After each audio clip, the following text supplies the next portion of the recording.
ونعوذ بالله من شرور أنفسنا ومن سيئات أعمالنا من يهده الله فلا مضل له ومن يضلله فلا هادي له وأشهد أن لا إله إلا الله وأشهد أن سيدنا ومولانا محمدا عبده ورسوله أما بعد فأعوذ بالله من الشيطان الرجيم بسم الله الرحمن الرحيم يا أيها الذين آمنوا اتقوا الله حق تقاته ولا تموتن إلا وأنتم مسلمون يا أيها الناس اتقوا ربكم الذي خلقكم من نفس واحدة وخلق منها زوجها وبث منهما رجالا كثيرا ونساء واتقوا الله الذي تساءلون به والأرحام إن الله كان عليكم رقيبا يا أيها الذين آمنوا اتقوا الله وقولوا قولا سديدا يصلح لكم أعمالكم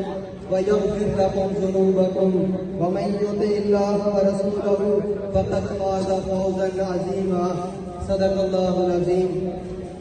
حاضرین اکرام، میں اپنے چچا زاد بہن کے نکاح کی تقریب میں آپ تمام لوگوں کو خوش آمدید کہتا ہوں.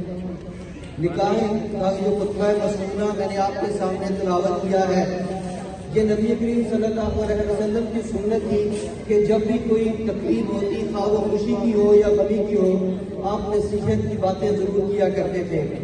اسی طریقے سے جب خوشی کی تقریب، نکاح کی تقریب ہوتی تو آپ قرآن کی یہ آیت بیان کیا کرتے تھے. یہ آیات کوئی خدا نخواستہ رسمی کارروائی نہیں ہے، بلکہ واعظ و نصیحت ہے.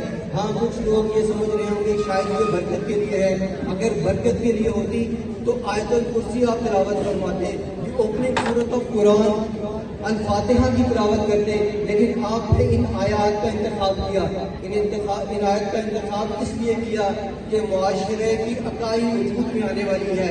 اس معاشرے کی اکائی کے وجود میں آنے کے لیے جو نصیحتیں دی جا سکتی ہیں وہ اللہ کے نبی نے انتخاب کی. ہاں، یہ بات ضرور ہے کہ صحابہ اہل زبان تھے، لسان نبوت سے قرآن کی آیات نکلتی، صحابہ کے دل میں گھر کر جاتی.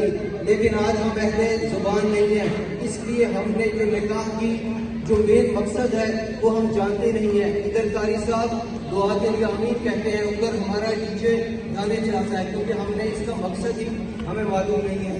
آج کوشش کروں گا کہ ان آیات کے اندر جو 3 باتیں کی گئی ہیں اس کی وضاحت کروں. پہلی بات، اللہ کہتا ہے واتقوا اللہ، اللہ سے ڈر جاؤ، اللہ سے ڈر جاؤ. ہم معاشرے کے اندر ہوتے ہیں، ہمیں خوف ہوتا ہے لا انفورسمنٹ ایجنسیز کا، ہمیں خوف ہوتا ہے پولیس کا، ہمیں خوف ہوتا ہے کیمریز کا، ہمیں خوف ہوتا ہے اپنے بزرگوں کا، رشتہ داروں کا. ہم کچھ کام نہیں کرتے، لیکن جب ہم گھر کے اندر موجود ہوتے ہیں تو یہ کوئی چیز نہیں ہوتی. تب اللہ کہتا ہے کہ جب تم اپنی بیویوں کے پاس ہو تو اللہ سے ڈر جاؤ، وہ سلوک کرو جو اللہ نے کہا ہے. اسی طرح اللہ نے، اگر آپ بیوی ہیں تو اللہ کے نبی نے فرمایا کہ اگر خدا کے سوا کسی کو سجدہ کرنا جائز ہوتا تو میں عورتوں کو یہ حکم دیتا کہ وہ اپنے خامدوں کو سجدہ کیا کریں.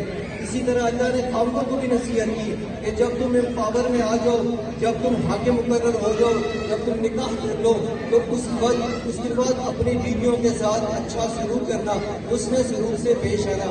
دوسری چیز اس عنایت کے اندر یہ فرمائی کہ اللہ نے تمہیں ایک جان سے پیدا کیا ہے، تم میں سے نہ کوئی بڑا ہے، نہ کوئی چھوٹا ہے، نہ کوئی امیر ہے، نہ کوئی غریب ہے، نہ کوئی لڑکے والے برتر ہیں، نہ کوئی لڑکی والے زیادہ عزت دار ہیں. تم سب ایک جان سے پیدا کیے گئے ہو، اور اس کے اندر سے آپ کی زوج، آپ کا جوڑا بنایا.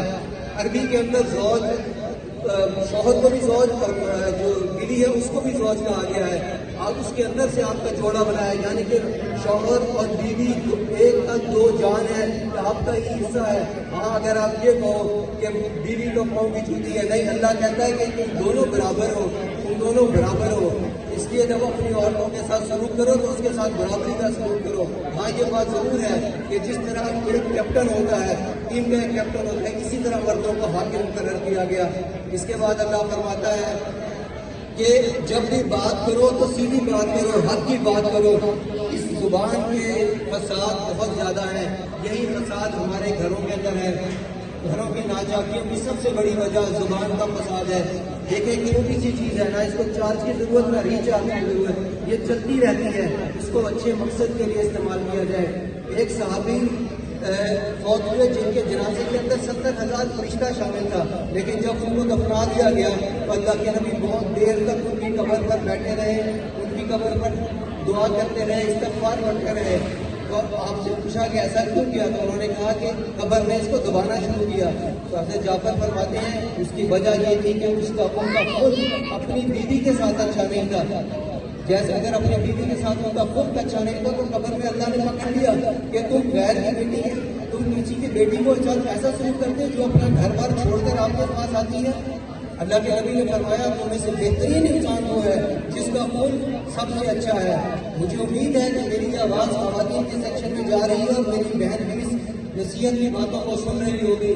اللہ مجھے اور آپ تمام لوگوں کو ان نصیحت کی باتوں پر عمل کرنے کی توفیق عطا فرمائے۔ اور ایک بات اور ضرور بتانا چاہتا ہوں کہ زیادہ تر لوگ جو ہمارے معاشرے میں ہیں اس میں یہ کہا جاتا ہے کہ ہمارا جو پارٹنر ہے وہ ہمارے لیول کا نہیں ہے، ہمارا میچ نہیں کرتا۔ دیکھیں ہر انسان عیب کے ساتھ ہے، بغیر عیب کے ساتھ کوئی انسان تلاش نہیں کیا جاتا، سوائے رب کی ذات کے تمام انسان عیب کے ساتھ ہیں۔ اسی طرح اسی لیے اللہ نے فرمایا کہ اگر تم میں سے تمہارا کوئی پارٹنر کوئی عادت تمہیں ناپسند ہو تو اللہ نے دوسری عادت کو اس کے لیے خیر رکھی ہوگی۔ نصیحت کی باتوں کے ساتھ میں اختتام کرتا ہوں اور ایک بات اور کہتا ہوں کہ کسی مسئلے کی کسی کتاب کے اندر یہ رواج کہیں پہ نہیں لکھا کہ آپ کلمے پڑھائیں، صرف ایجاب اور قبول ہے، یہ ہم نے بعد میں داخل کر لیے ہیں۔ کیوں؟ آپ کو یقین نہیں ہوتا کہ وہ مسلمان ہے، آپ کو یقین ہوتا ہے تبھی تو آپ اس کو طے کرتے ہیں، اس لیے کلمے پڑھانے والی بات کوئی ضروری نہیں ہے۔